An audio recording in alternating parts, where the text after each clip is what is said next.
Assalamualaikum warahmatullahi wabarakatuh.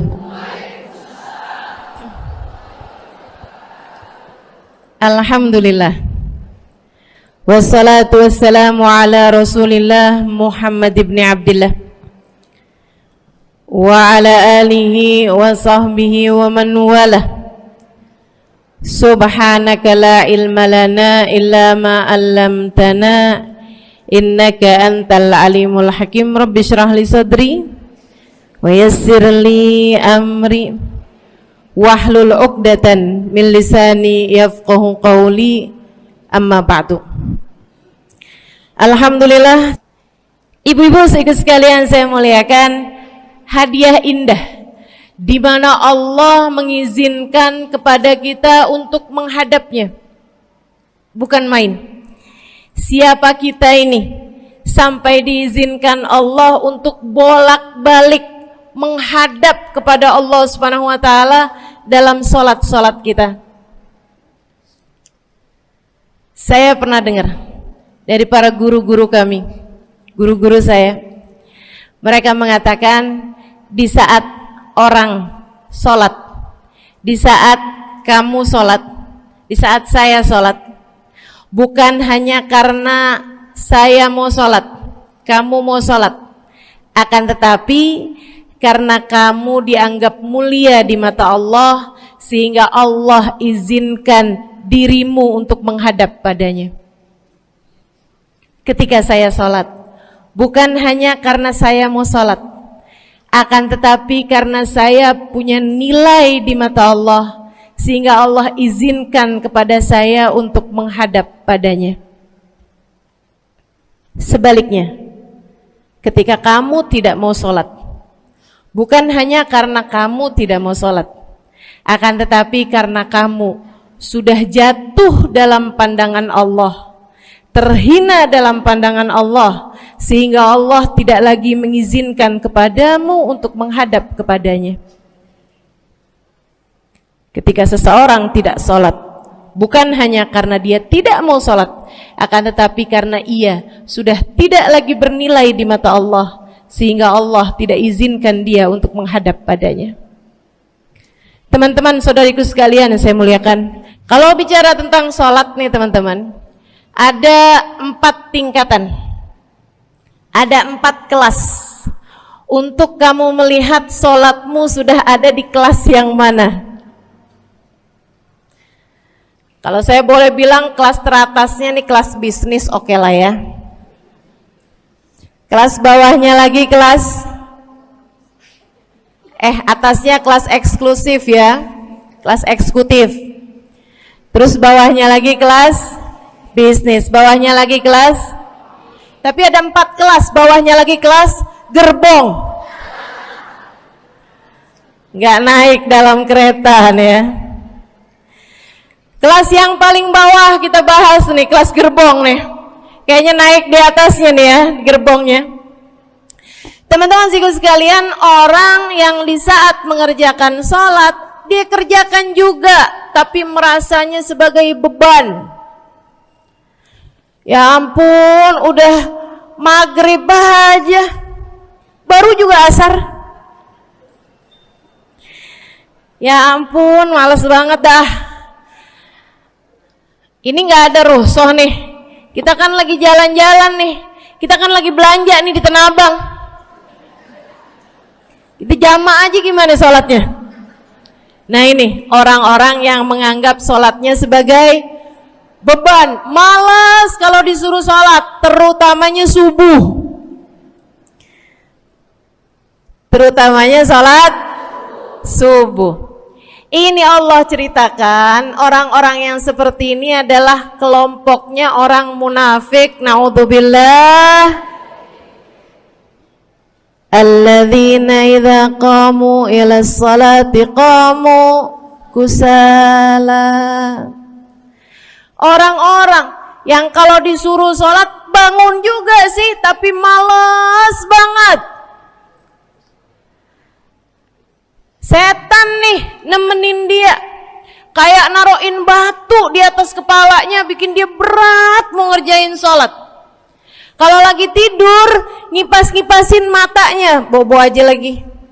5 menit lagi, 5 menit lagi. Bangun-bangun udah siang. Pernah terjadi padamu?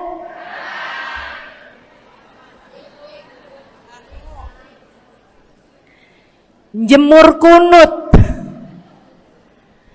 Bu, yang dijemur tuh jemuran aja, cucian aja. Jangan sampai jemur kunut. Kunutnya dijemur ya. Ketika ada seseorang yang disampaikan kepada Nabi Muhammad bahwasanya orang itu tidak bangun kecuali sesudah azan subuh, artinya enggak tahajud, artinya enggak bangun di sepertiga malam terakhir, bangunnya sesudah azan subuh. Nabi mengatakan padanya tentang orang itu. Nabi bilang pada para sahabatnya, inna syaitan bala fi udhunih. Itu adalah orang yang telinganya dikencingin sama setan. Pada pernah dikencingin setan? Kalau bangunnya habis adzan tuh dikencingin setan. Kalau bangunnya udah terbit matahari dikencingin siapa kira-kira? Insyaallah. Teman-teman saudariku sekalian yang saya muliakan, alladzina idza qamu ila salati qamu kusala, malas bener kalau diajakin salat, sampai sebagian salatnya dikerjakan keluar dari waktunya. Yang seperti ini masuk dalam firman Allah Subhanahu wa taala, a'udzubillahi minasyaitonir rajim, fawailul lil musallin alladzina an salatihim sahun. Fawailul lil musallin alladzina hum an salatihim sahun. Celaka orang-orang yang salat. Kenapa kok orang salat celaka ya Allah? Sebab mereka an salatihim sahun, melalaikan salat mereka. Apa maksudnya melalaikan? Imam Sayyidina Ibnu Abbas dalam salah satu tafsir beliau mengatakan, alladzina yuakhiruna an waqtiha au yuqaddimuha ila ghairi waqtiha. Orang-orang yang mengakhirkan salat sampai keluar dari waktunya atau memajukannya sebelum waktunya.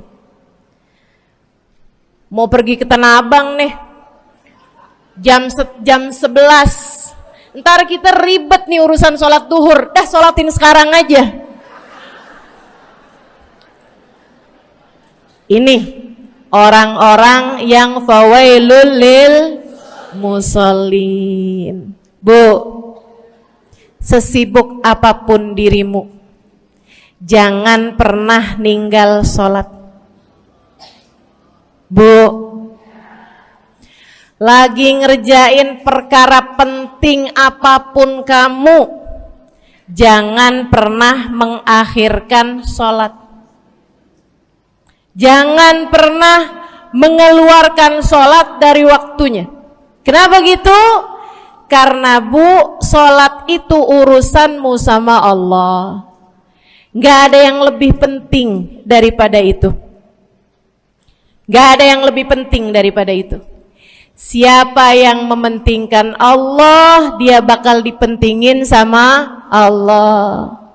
Siapa yang meremehkan salatnya, berarti dia telah meremehkan Allah.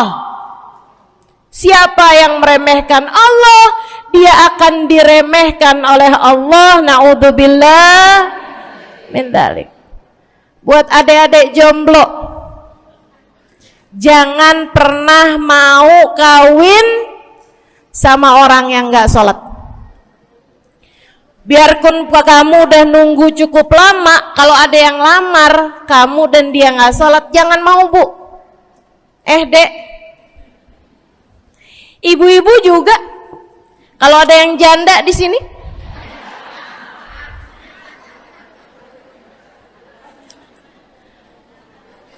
terus ada yang ngelamar kamu, Walaupun di garasinya ada kijang,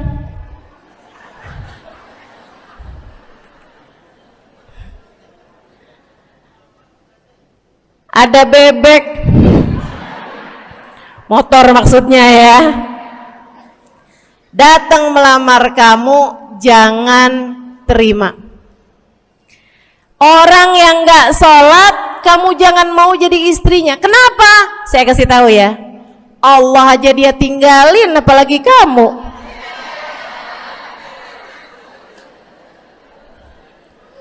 Allah aja dia tinggalin. Siapa yang tidak berguna baginya peringatan Allah, maka tidak akan berguna baginya peringatan dari siapapun.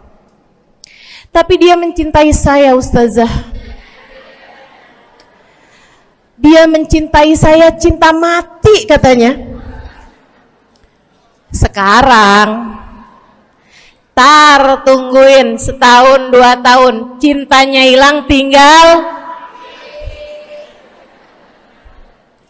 matinya. Tapi dia mencintai saya luar biasa, Ustazah. Dia tak sanggup hidup tanpa saya. Itu namanya cinta monyet. Tungguin 2 tahun, cintanya hilang, tinggal.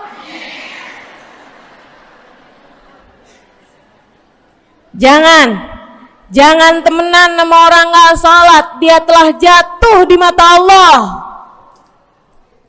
Maka kita pun belajar buat jadi orang-orang yang terus mendaki, terus meraih rahmatnya Allah, terus belajar buat jadi salah satu orang yang dipandang dengan rahmat oleh Allah Subhanahu wa taala. Salah satunya dengan cara kita memuliakan sholat, kita menjaga sholat. Jagain sholatnya, jangan masuk kelompok orang yang tadi itu sholatnya menjadi beban. Ini kelompok paling bawah nih, naik ke kelas ekonomi. Tadi begitu ya?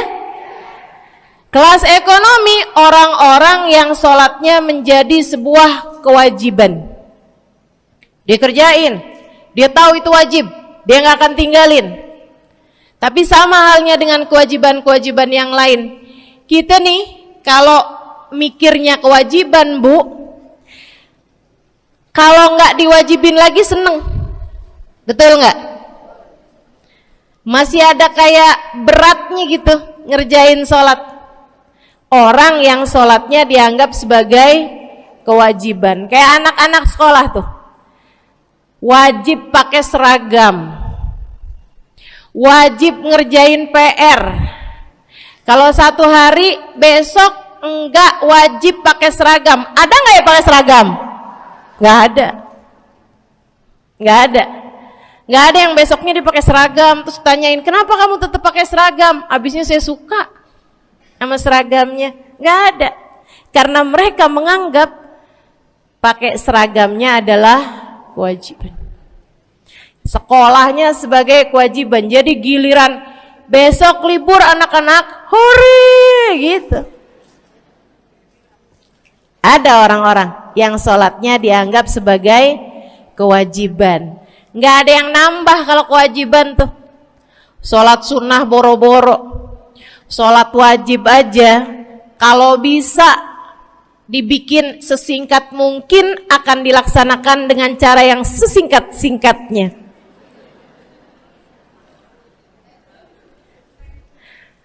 Habis ruku i'tidal sujud cepet bener ya. Malaikat raqib sama malaikat atid nih udah tahu aja kalau dia sholat. Habis ghairil maghdubi alaihim waladdallin, malaikat atid bilang sama malaikat raqib, kulhu, catat kulhu udah pasti.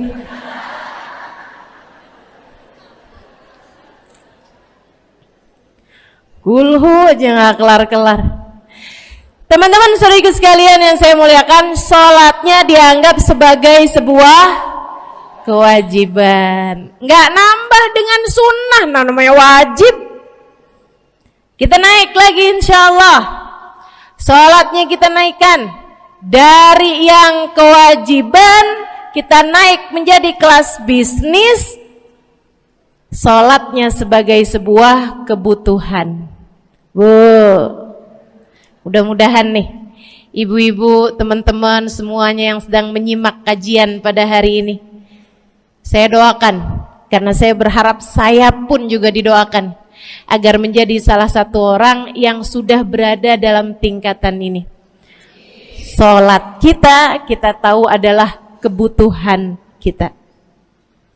Sama kayak kebutuhan makan, Bu. Ibu kenyang nggak kalau makan nasi doang 2 piring? Kenyang. Siapa yang bilang nggak kenyang? Kalau kamu makan nasi doang sepiring, kenyang apa nggak kenyang? Kenyang.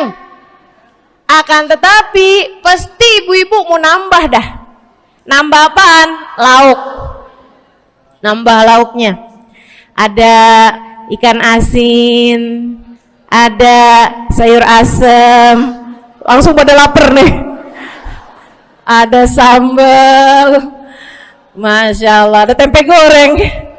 Udah ibu ya, tetangga lewat kagak nyadar. Masya Allah. Teman-teman saudara sekalian, kita nambah, bahkan udah kenyang pun kita masih cari lagi tambahan. Makanan apa nih yang bisa kita makan? Karena kita tahu makan adalah sebuah kebutuhan kita. Kita perlu sama makan. Kita butuh sama makan. Maka demikian pula dengan orang-orang yang sholatnya sudah dia tahu adalah sebagai sebuah kebutuhan. Cukup sih duhur 4 rakaat, dia nambah. Ada qobliyahnya, ada ba'diyahnya. Jam-jam 9 pagi nggak ada sholat wajib sih, tapi pengen ngemil, ya Bu ya, dengan cara kerjain sholat duha.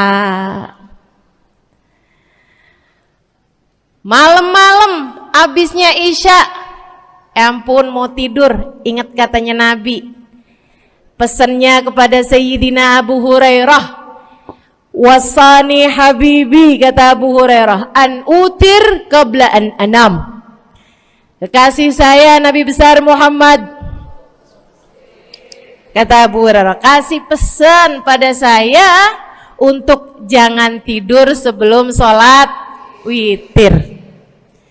Jadi habis kelar sholat isya langsung sambung sama witirnya. Dia tahu sholatnya adalah sebagai sebuah kebutuhan. Kebutuhan. Saya butuh untuk sholat karena saya butuh kepada Allah. Saya perlu sholat karena saya perlu kepada Allah. Saya perlu sholat karena saya tahu urusan saya sebesar apapun saya rasakan adalah kecil dalam pandangan Allah. Saya perlu sholat karena permasalahan dalam hidup saya yang saya rasakan sebesar gunung di atas pundak saya, di atas punggung saya, di hadapan Allah tak sampai seperti setitik debu yang mudah saja untuk dia angkatkan dari kehidupan saya. Maka kita pun menjadikan sholat sebagai sebuah kebutuhan. Lagi sakit, jangan ninggalin sholat. Kenapa? Kamu menghadap kepada yang punya kesehatan. Lagi banyak utang, jangan ninggal sholat. Sama, jangan utang lagi. Karena kamu menghadap kepada pemilik segala kekuasaan, pemilik dunia dan akhirat, pemilik semua uang di atas muka bumi ini adalah Allah.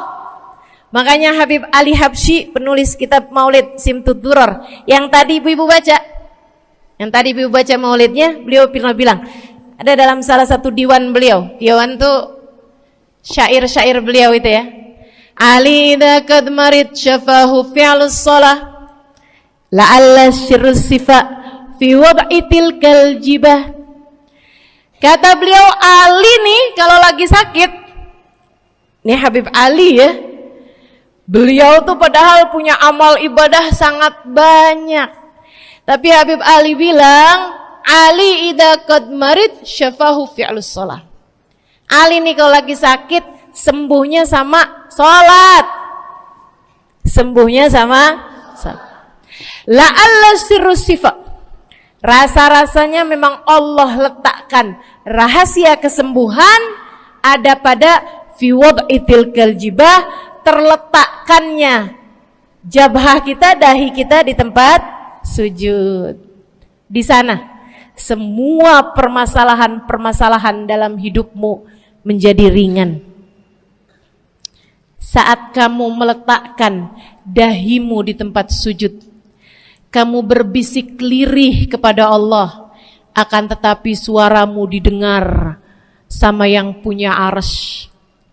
Akan tetapi suara bisikanmu didengar segenap malaikat-malaikat yang ada di atas langit.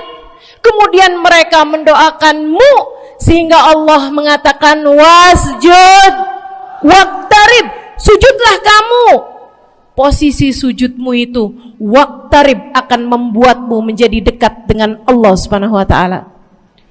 Sujudlah dan mendekatlah kepadaku, kata Allah. Agrab ma yakunul 'abd min rabbih fa huwa sajid, kata Nabi Muhammad. Fa'akthiru fihi du'a faqamin an yustajabulah.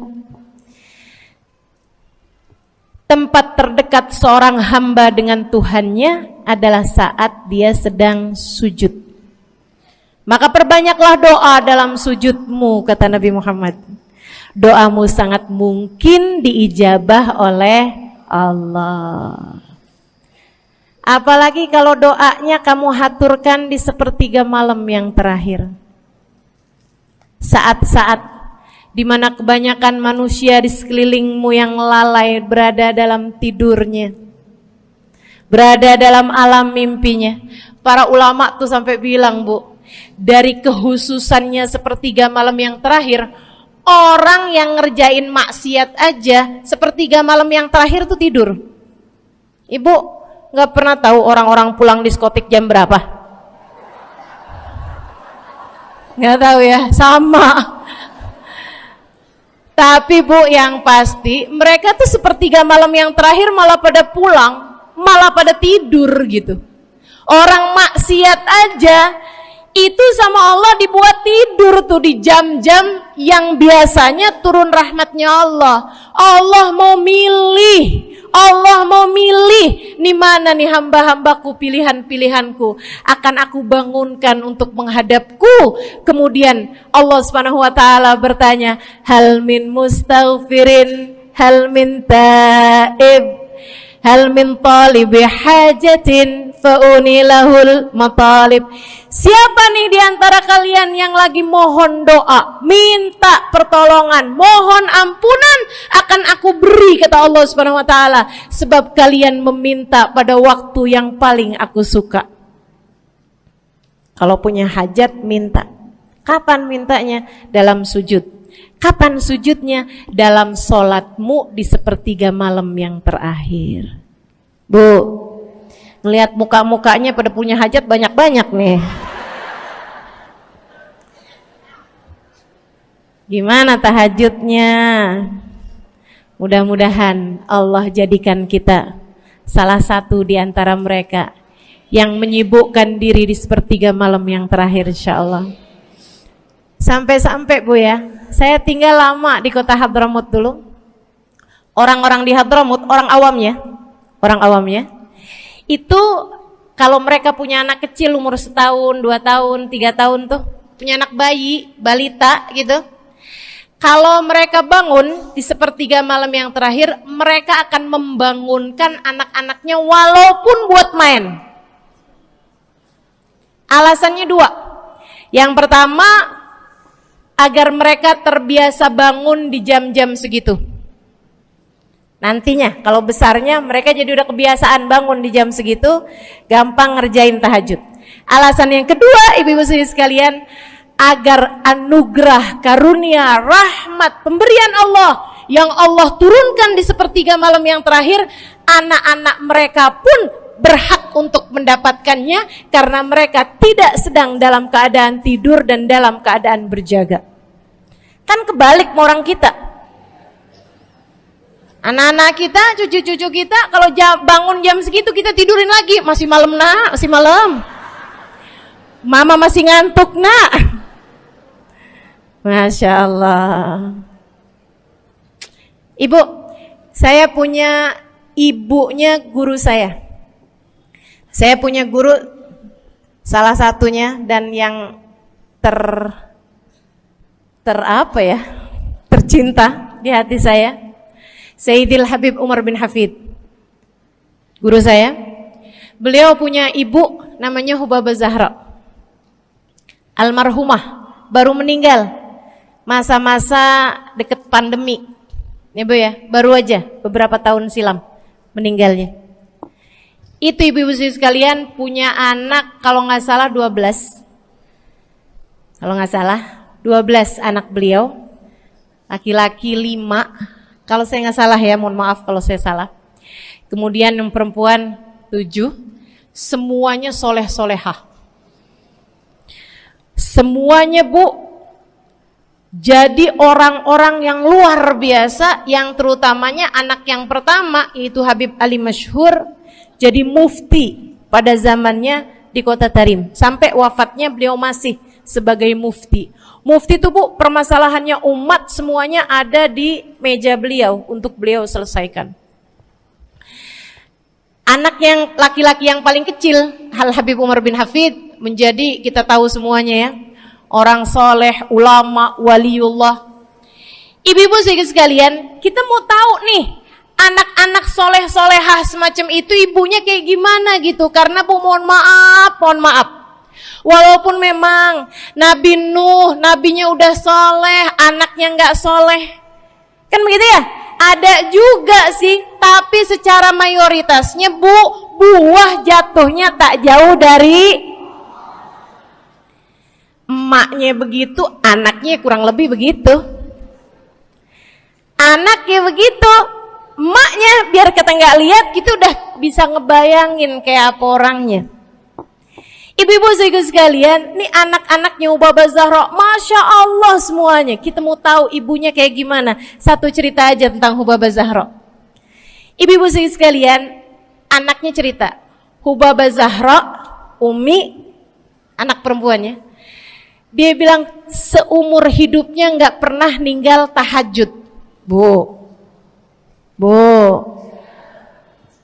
dari awal balik sampai meninggal, tidak pernah meninggalkan tahajud.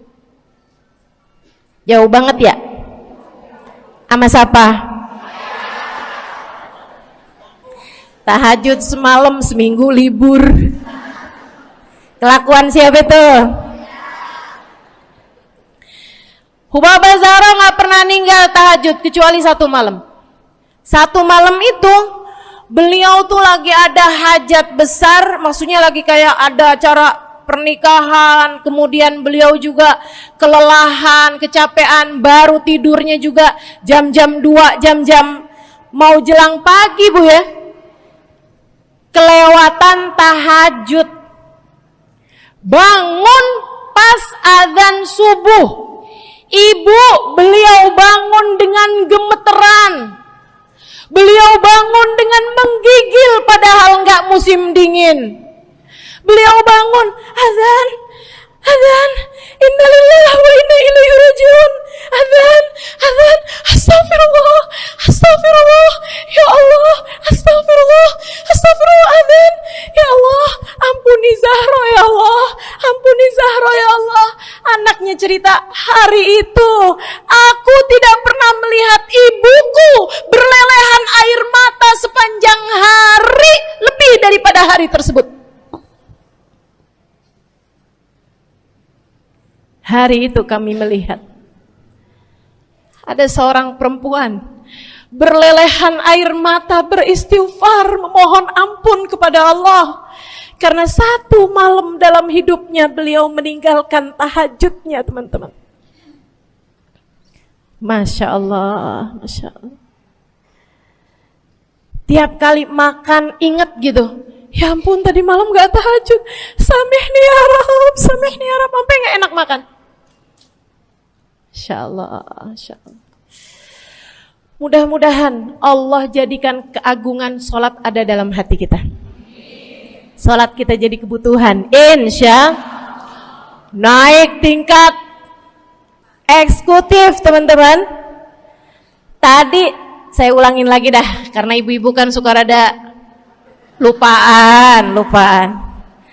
Kelas yang paling bawah, kelas apa tadi? Gerbong. Menjadikan sholatnya sebagai beban. Kelas berikutnya menjadikan sholat sebagai kewajiban. Naik lagi menjadikan sholat sebagai kebutuhan. Tingkat terakhirnya ada hamba-hamba tercinta di sisi Allah yang menjadikan sholat mereka sebagai sebuah hiburan dalam hidupnya, hobi dalam hidupnya. Diawali, dicontohkan oleh baginda kita Nabi besar Muhammad yang mengatakan dalam hadis sahihnya, wa ju'ilat qurratu aini fis shalah, wa ju'ilat qurratu aini fis shalah. Dijadikan, kata Nabi Muhammad, Allah telah menjadikan, dijadikan li untukku qurrat aini, kesenanganku dalam kehidupan, kebahagiaanku ada pada, hobiku ada pada as-shalah, salat.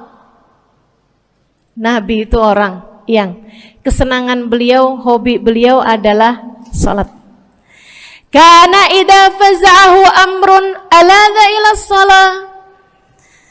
Kata para sahabat meriwayatkan, Nabi kalau lagi dengar kabar-kabar yang gak enak segera menuju kepada salat. Nabi kalau udah ada kabar-kabar Rasul pasukan kita terkalahkan di medan peperangan, Nabi ngelihat Bilal. Kemudian Nabi Muhammad nanya, udah dekat waktu sholat Bilal? Sebentar lagi Rasul, arihni bihaya Bilal, arihni bihaya Bilal. Yuk Bilal, santaikan diri saya Bilal, tolong hibur diri saya Bilal. Segera azan dan kita akan sholat bersama-sama wahai Bilal. Kesenangan beliau, hobi beliau dalam sholat, dalam hidup adalah sholat. Teman-teman saya sekalian, bukan hanya Nabi Muhammad, tapi para sahabat-sahabat Nabi Muhammad, tapi para tabi'in, para tabi'it tabi'in. Saudaraku sekalian saya muliakan, Sayyidina Umar bin Khattab alaihi ridwanullah, karena idza ja'ahu hal, apabila beliau dalam keadaan hatinya lagi khusyuk, hatinya lagi nyambung banget sama Allah Subhanahu wa taala, kalau mau sholat sunnah manggil orang. Beliau sholat dalam masjid, ada orang mau sholat sunnah, ada orang lagi baca Quran dipanggil sama beliau. Kamu saya bayar ya, kamu duduk sebelah sini saya nih, baca Qurannya deketan saya sini, kamu saya bayar. Buat apaan wahai Sayyidina Umar? Buat negur saya, ngingetin saya lagi sholat nih.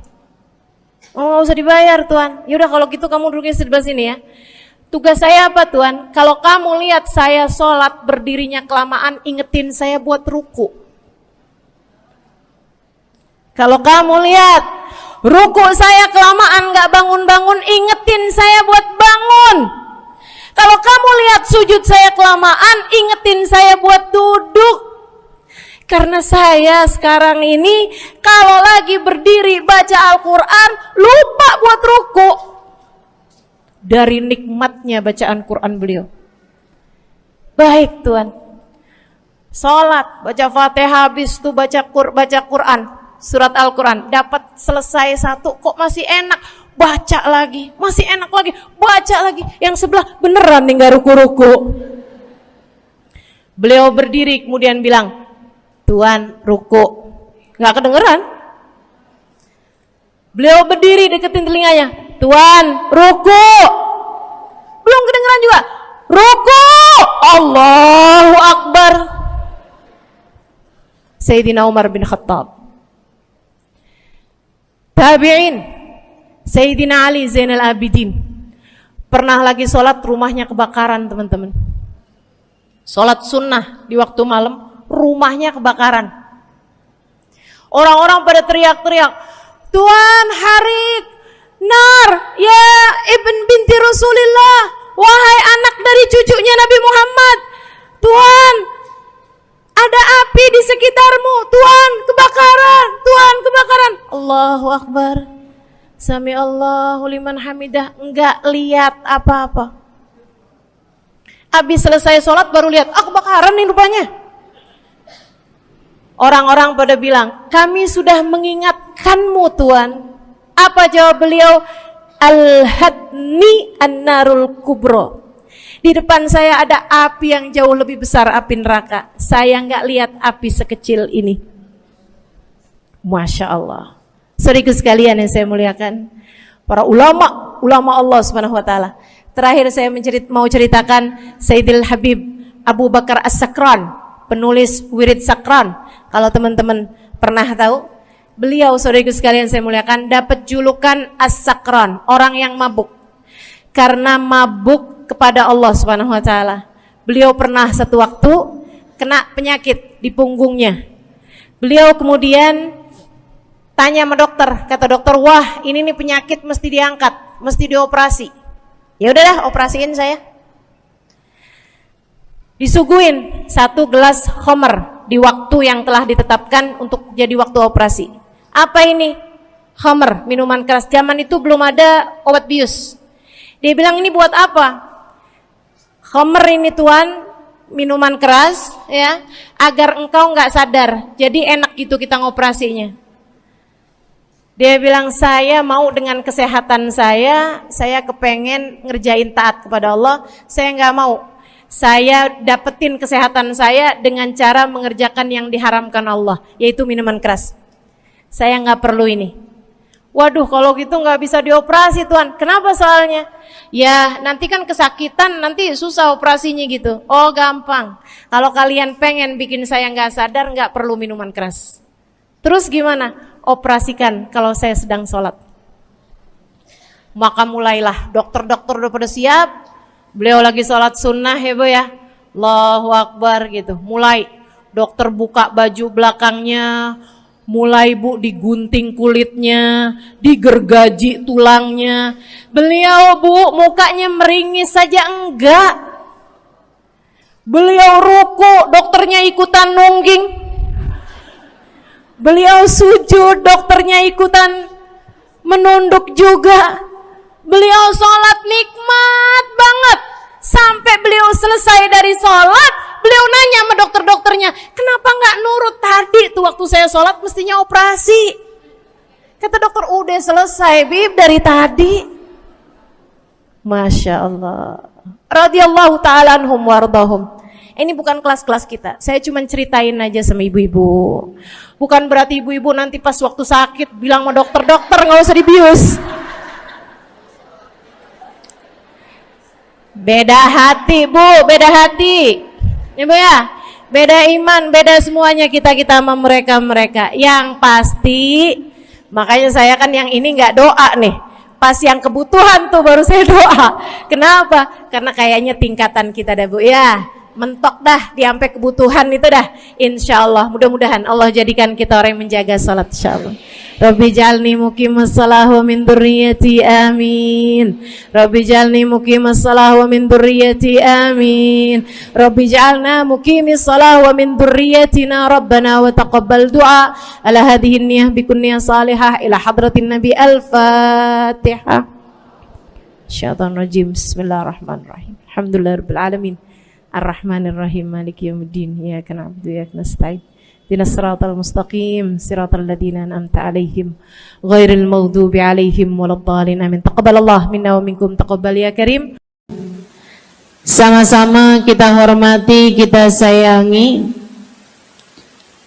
segenap keluarga besar dari Majelis Ta'lim Raudhatul Aliyah di bawah pimpinan Ibu Ayu Komaladewi Kita doakan semoga beliau beserta segenap keluarganya senantiasa dalam limpahan rahmat ridha Allah Subhanahu wa taala.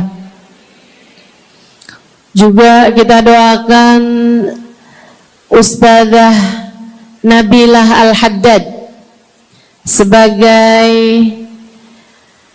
pengasuh di majelis ta'lim ini, sebagai pimpinan di majelis ta'lim ini,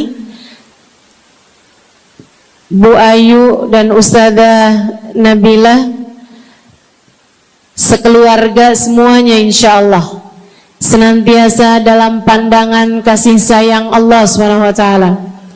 Panjangkan umurnya, disehatkan badannya, dimudahkan urusannya, kabulkan hajatnya, semakin dicinta Allah SWT dan Rasulnya.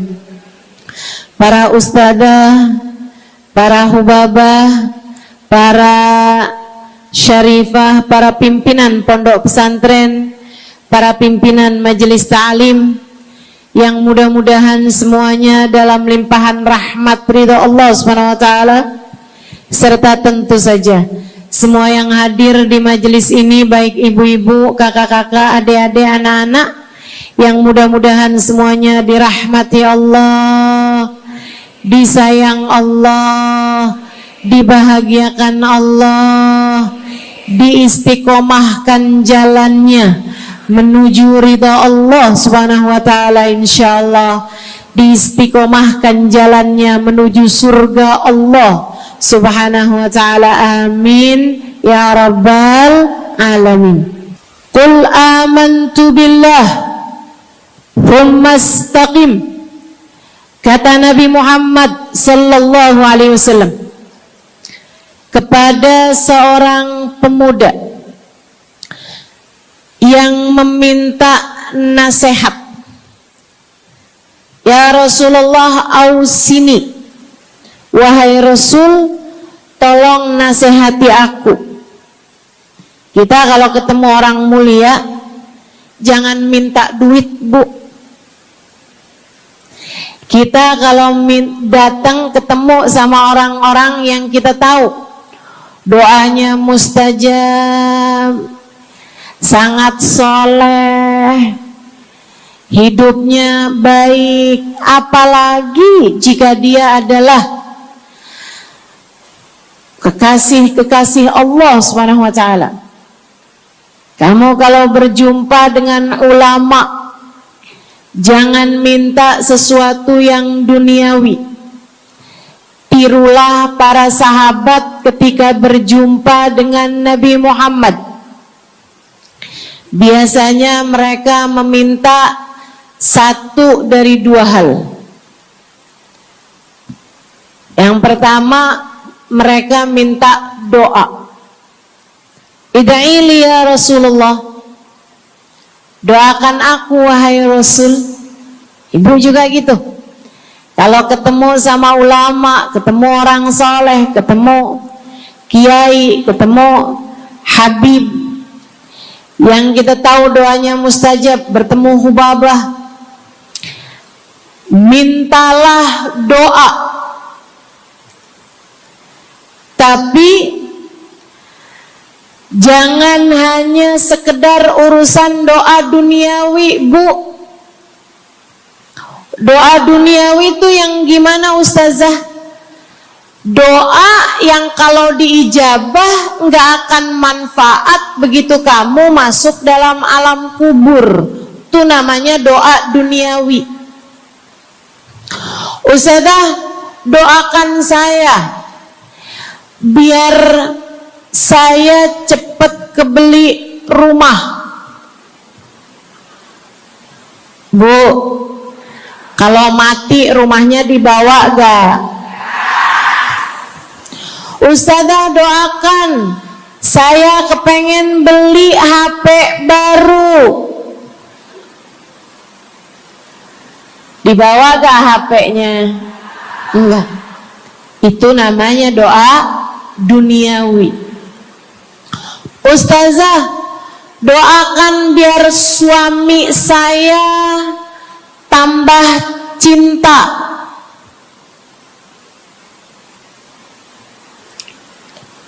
Kalau mati suaminya dibawa gak, Bu? Walaupun kamu mau, dia gak bakalan mau, Bu. Sesuatu yang sifatnya duniawi.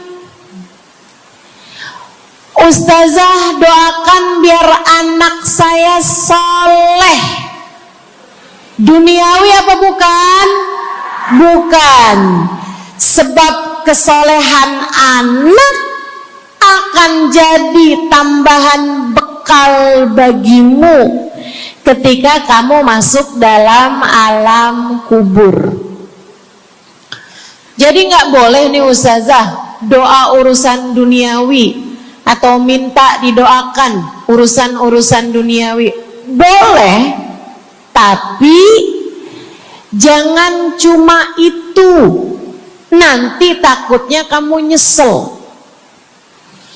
Kalau selama di dunia kamu doanya hanya untuk urusan dunia, takutnya begitu masuk dalam kuburan sudah tidak ada lagi doa yang akan Allah ijabah untukmu ketika kamu ada dalam alam kubur nanti.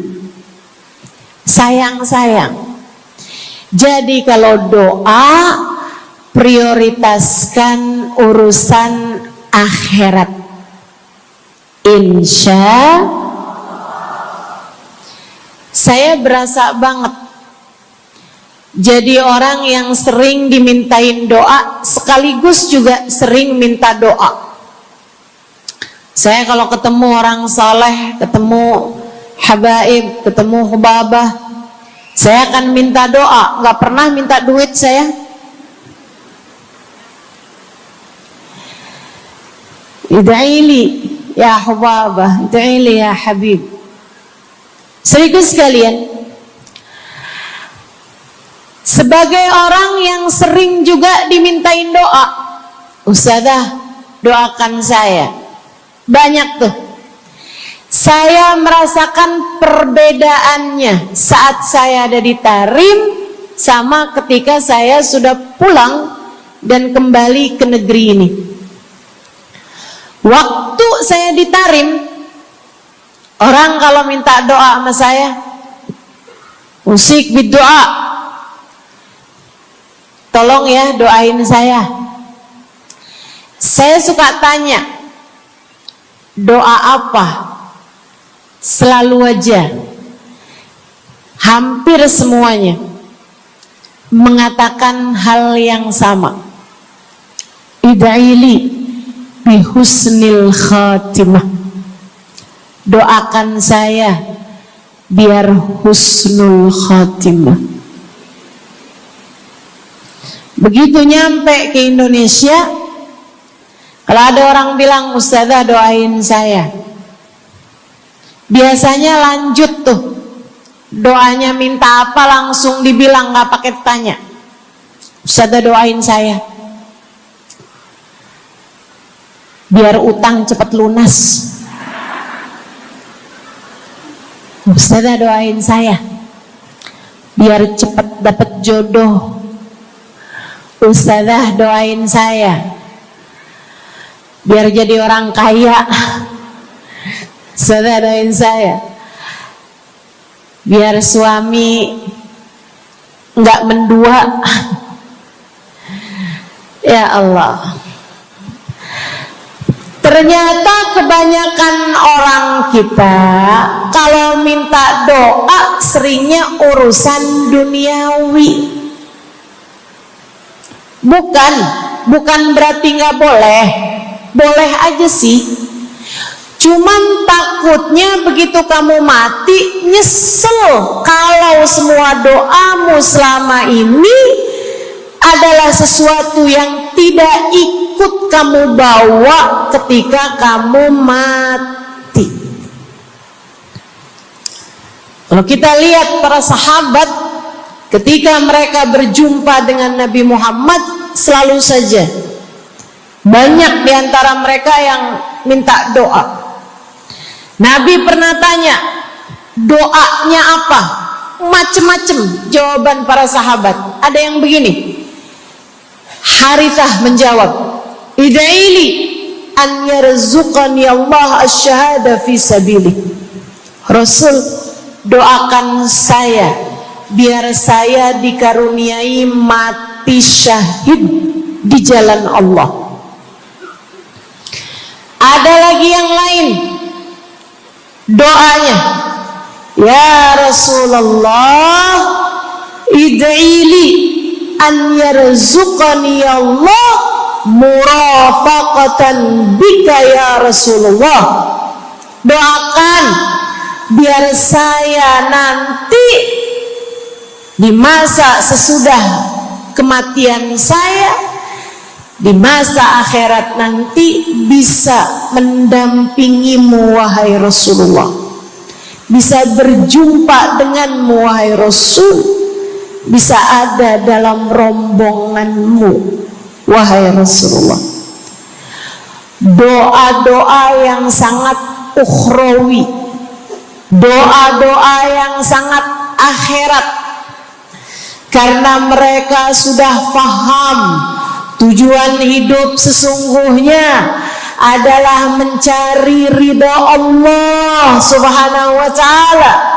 Tujuan hidup sesungguhnya adalah bergerak menuju surga Allah Subhanahu wa ta'ala. Tujuan hidup sesungguhnya adalah berpulang kepada Allah dalam keadaan Allah ridha kepada kita.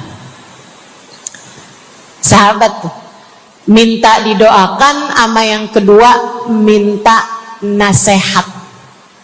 Kita juga nyontoh, kalau ketemu orang soleh, kalau ketemu ulama, kalau ketemu habaib, ketemu kiai, ketemu bunyai, ketemu khubabah, ketemu ustadzah, ketemu ustadz, minta nasihat. Selain daripada minta doa, mintalah nasihat. Hal ini dicontohkan oleh para sahabat kepada Nabi Muhammad. Datang seorang pemuda berjumpa Nabi Muhammad sallallahu alaihi wasallam. Kemudian bertanya, ya Rasulullah, ausini, wahai Rasulullah, berikanlah nasihat kepadaku ini. Nabi Muhammad tersenyum, senang, bangga, karena mengerti bahwa umatnya faham apa yang harus diminta dari nabinya. Nabi berkata kepadanya, qul amantu billah thumma istaqim. Kata Nabi Muhammad, ucapkanlah, aku beriman kepada Allah, kemudian istiqomahlah kamu di jalan Allah. Nasihat Nabi Muhammad buat pemuda tersebut,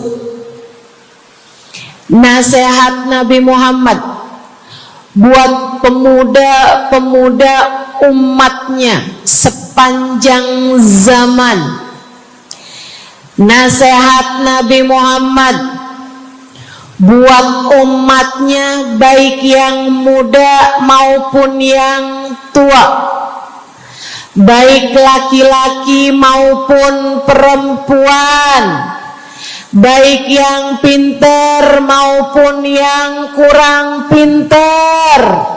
Semua umatnya dinasehati sama Nabi Muhammad. Karenanya akan saya sampaikan hal ini kepadamu hari ini. Quli, ucapkanlah, amantu billah, aku beriman kepada Allah. Humastaqimi, kemudian istiqomahlah kamu, wahai saudariku, di jalan Allah. Katakanlah, aku beriman kepada Allah, kemudian istiqomahlah. Istiqomahlah. Nasihat yang sangat indah dari baginda kita Nabi besar Muhammad, yang Allah karuniakan kepadanya jawami'al kalim, dapat selalu berbicara dengan kata-kata yang ringkas tapi padat. Nabi itu ucapannya ringkas tapi padat. Nggak kayak saya, Bu, udahlah panjang dan ya, mudah-mudahan Allah jadikan ucapan-ucapan kita jadi kalimat-kalimat yang akan membawa kita menuju surga. Jadi ucapan-ucapan yang akan bawa kita menuju ridha Allah Subhanahu wa taala. Ibu-ibu, kita sama-sama belajar biar kalau ngomong itu enggak panjang-panjang, akan tetapi bermutu, berkualitas. Terutama Bu, ibu kalau ngomong sama anak-anak ibu, kadang-kadang panjang bener. Padahal itu aja, anak sampai hafal. Iya mah, katanya gitu. Betul gitu? Nabi kalau ngomong pendek aja tapi penuh makna. Nabi kalau bicara seringkali nggak panjang-panjang tapi sangat berarti.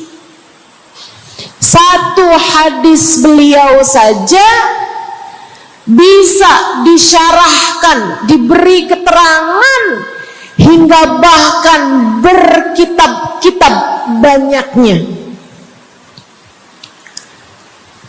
Ibu-ibu sekalian, salah satu dari ucapan ringkasnya Nabi Muhammad, amantu billah, kata Nabi, kul amantu billah, tsumastaqim, ucapkanlah, aku beriman kepada Allah, kemudian istiqomahlah di jalan Allah. Apa itu istiqomah? Lurus, jangan belok-belok. Lurus, jalan terus. Jalannya adalah jalan yang lurus. Itu yang selalu kita minta dalam tiap rakaat sholat kita.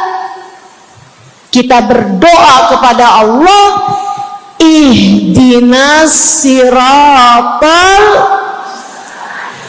ya Allah, tempuhkanlah untuk hidup kami ini jalanmu yang lurus. Sama kayak kamu lagi bilang, ya Allah, karuniakanlah dalam kehidupan kami keistiqomahan di jalanmu ya Allah. Kamu selalu minta istiqomah 17 kali sekurangnya tiap hari. Betapa sangat pentingnya istiqomah ini, saudaraku sekalian. berada dalam jalan yang lurus. Saya mau bahas jalan lurus yang dimaksud ini apa aja. Satu,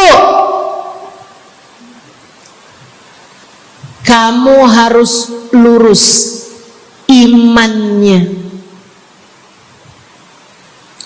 Amantu billah, aku beriman kepada Allah. Kata Nabi Muhammad sallallahu alaihi wasallam, "Qul amantu billah," ucapkanlah, aku beriman kepada Allah. Maka istiqomah tersebut yang nomor satu adalah dalam urusan keimanan. Bu, Kak, Dek, Nak, yang lurus imanmu. Iman yang lurus tuh yang gimana, Ustazah? Iman yang lurus adalah memahami dua kalimat syahadat yang menjadi pintu gerbang keimananmu. Orang kalau masuk Islam, dia jadi orang yang beriman, dia mengucapkan kalimat syahadat. Apa itu? La ilaha illallah. Yang pertama. Yang kedua, Muhammad Rasulullah. Tidak ada Tuhan selain Allah. Itu harus kamu miliki dalam hatimu secara lurus, istiqomah. Gak ada Tuhan selain Allah. Jangan hari ini Tuhannya Allah, besoknya Tuhannya duit. Apapun aja yang disuruh sama duit, yang ada duitnya, yang haram-haram pun diterjang. Lah kenapa begitu? Saudaraku sekalian, qul amantu billah, ucapkan, aku beriman kepada Allah, aku faham arti la ilaha illallah.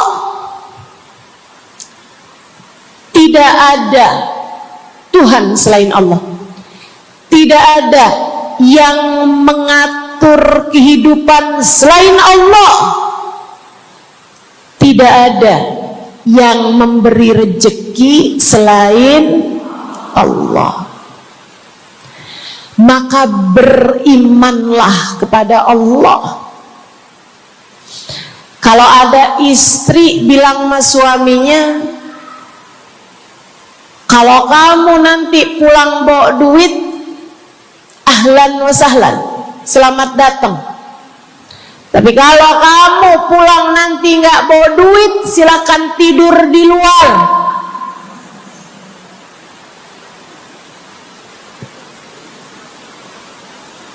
Kamu sepertinya kurang beriman.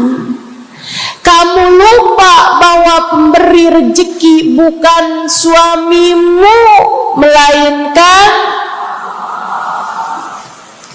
yang ngasih rezeki itu cuma satu, Bu. Namanya bukan pekerjaan, bukan atasan, bukan pemerintah. Yang ngasih rezeki cuma Allah Subhanahu wa ta'ala. Maka berimanlah atas hal itu.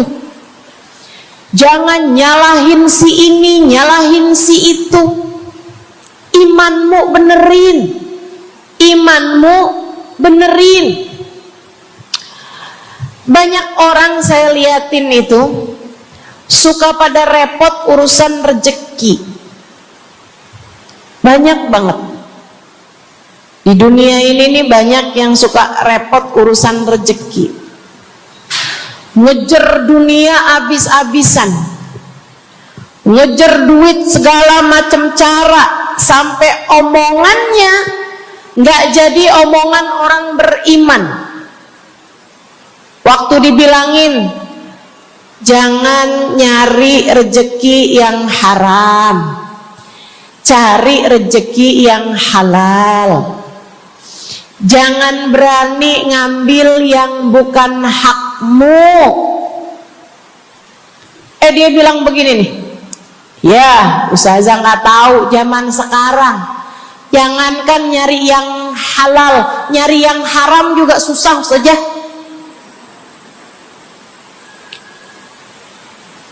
Itu omongan orang nggak beriman.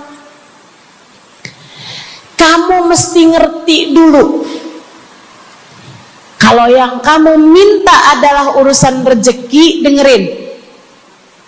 Kalau yang kamu minta urusan rezeki, kamu harus datang kepada alamatnya, yang sering kali membuat kamu setengah mati urusan rezekimu, sampai mau-maunya menghinakan diri, minta-minta sama orang, berharap dari orang. Seorang ibu berharap dari anaknya, seorang istri berharap dari suaminya. Saudariku sekalian, yang sering kali membuat kamu tersiksa urusan rezeki adalah karena kamu salah alamat.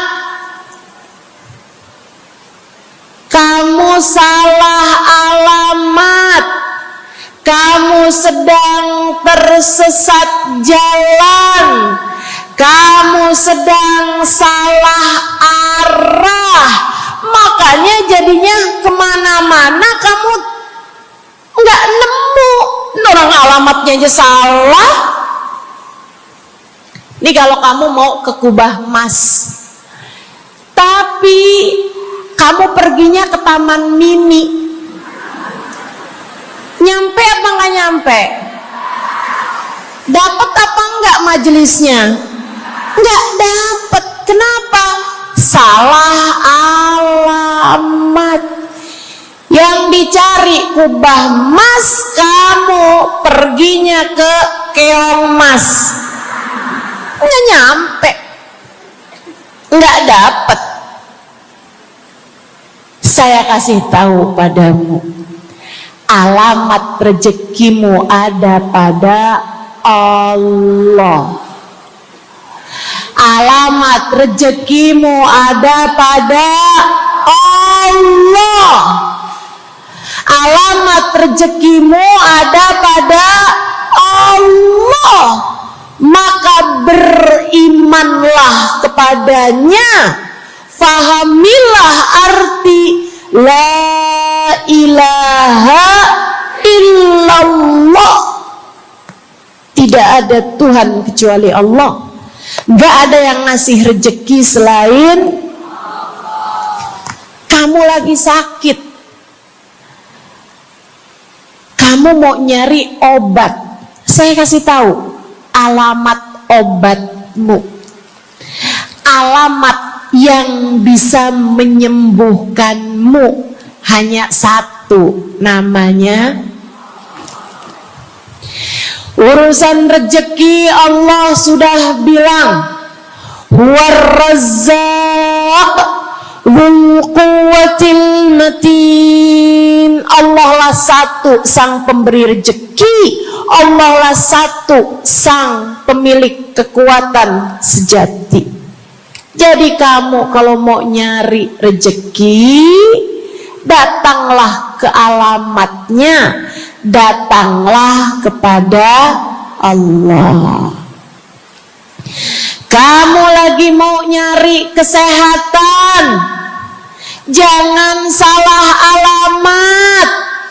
Datanglah kepada sang pemilik kesehatan. Alamatnya yaitu Allah yang telah mengatakan, fa idza maridtu fahuwa yashfin. Katanya Nabi Allah Ibrahim, apabila saya sakit, maka hanya Allah lah yang maha menyembuhkan. Berarti nggak boleh pergi ke dokter gitu Ustazah? Silahkan pergi ke dokter, pergi ke apotik, datang kepada orang yang doanya mustajab, minta didoakan, tapi semua hanyalah sebab, semua hanyalah wasilah. Sang penyembuh sejati adalah Allah. Saudariku sekalian yang saya muliakan, kalau kamu merasa saya lemah Ustazah, gak punya kekuatan, kalau kamu merasa saya bodoh Ustazah, saya tidak mengerti di mana alamat ilmu, di mana alamat pengetahuan, Bu, Kak, Nak, anak-anak nih yang masih lagi belajar di pondok pesantren, yang masih lagi belajar di mana-mana, saya kasih tahu padamu, alamat ilmu ada pada Zat yang Maha Satu, namanya Allamal insana malam ya'lam. Allah lah yang mengajari manusia apa yang tidak dia ketahui. Pengen dapat ilmu, datanglah kepada Allah. Pengen punya kekuatan, datanglah kepada Allah. Saya udah tua Ustazah, saya janda pula Ustazah, saya nggak punya kekuatan Ustazah. Kekuatanmu hanya ada pada Zat yang Maha Satu, Allah Subhanahu wa Ta'ala. Datanglah selalu padanya. Imanmu jangan biarkan ia naik turun. Imanmu biarkan ia kokoh di dalam hatimu. Jangan percaya kalau ada yang bilang kekuatan ada pada uang. Jangan percaya. Percaya hanya satu aja, kekuatan ada pada Allah. Jangan percaya orang bilang kekuatan ada pada kecantikan. Kalau kamu cantik, kamu kuat, suamimu gak akan kemana-mana. Jangan percaya, Bu. Percaya hanya satu aja, kekuatan ada pada Allah Subhanahu wa Ta'ala. Kamu takut terjadi hal-hal yang buruk bagimu, bagi anak-anakmu. Kamu kepengen ada yang jaga. Ibu nggak usah pusing-pusing mau nyari bodyguard, nggak usah pusing-pusing mau sewa security, pengamanan, sebab sang pemberi keamanan hanya satu, namanya Wallahu ya'simuka minan nas. Hanya Allah satu yang dapat menjagamu dari kejahatan manusia. Qul a'udzu birabbin nas. Katakanlah, aku berlindung kepada sang penjaga manusia, sang pemelihara manusia, sang pengasuh manusia, Allah Subhanahu wa ta'ala. Berimanlah padanya, istiqomahlah. Bu, gak ada yang bisa bikin orang meninggal selain Allah. Gak ada. Tapi dia ditabrak orang, Ustazah. Kalau gak ditabrak dia gak bakalan mati. Kamu kebalik. Justru karena dia harus mati, Allah jadikan dia ditabrak. Jelas? Ini imannya mesti yang benar nih. Jangan kamu kira ini ada dokter malpraktek sehingga dia kemudian meninggal dunia. Jangan kamu kira karena salah minum obat dia mati. Bukan, ibu-ibu sekalian, justru karena dia harus mati, karenanya kemudian ketemu sama dokter yang malpraktek lah, ketemu sama obat yang salah lah. Itu hanya sebab kematiannya itu sendiri. Allah udah bilang, idza jaa ajaluhum la yastakhiruna sa'atan wa la yastaqdimun. Apabila datang ajal seseorang, gak ada siapapun yang bisa memajukan barang semenit pun, gak ada yang bisa memundurkan meski sesaat sekalipun. Gak ada. Emang udah kepastiannya. Waktunya mati, ya mati, Bu. Gak ada yang bisa menghidupkan, sekaligus tidak ada yang bisa mematikan selain Allah. Itu artinya istiqomah dalam iman. Tapi tunggu dulu, sebelum saya lanjutkan istiqomah yang lain.